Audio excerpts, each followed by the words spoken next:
We added 6 positions to our force that are vacancies that we're looking to hire right now. And so that brings us to a total in that department of about 19 officers. We've been growing that department over the years. This was just a mandate that required us to increase that staffing at a rate that would have 1 at each campus. Okay. And how many are there supposed to be? At each campus, yes. By law, the minimum is 1 officer. Okay. Yes. No problem.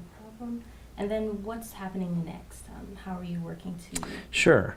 Sure. So, I mean, obviously, our plan is to have our department fully staffed and to have our district police officers at each campus. In the meantime, we have an agreement with Lufkin Police Department, and they are providing off-duty officers that will work for us and cover those campuses that we don't currently have an officer at that's hired under our department. And do you know how long that could take for you guys to have? That's a great question. So in this, what's problematic about this, and it's not the standpoint of safety.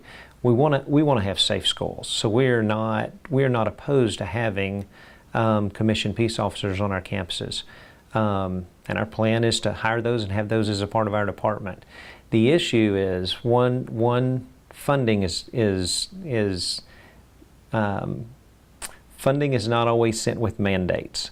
And so, though there is some funding given through the safety allotment, there's not specific funding given to cover the cost of every officer. So a lot of this is being picked up, by the district. We have to figure it out in the budget. But yes, so our plan is to have one on every campus. Shortage of funds is an issue from the state in the sense of mandating and not providing funding. But the other issue is just the shortage of officers. And I think you see that throughout the state, not just with school districts, but with departments as a whole. Okay, and then pretty much one last question. I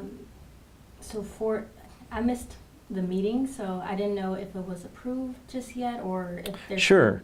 No, sure. Yes, our MOU with the Lufkin Police Department has been approved. We have Lufkin Police Department officers that are already working at our campuses covering those areas that we have vacancies in our department. Chief Garza can talk a little bit more about that. He's the one that has worked out that MOU and that agreement with the Lufkin Police Department, but they've been a great partner. They've been very supportive, and it's good to see them on our campuses as we're working to fill our department to its capacity.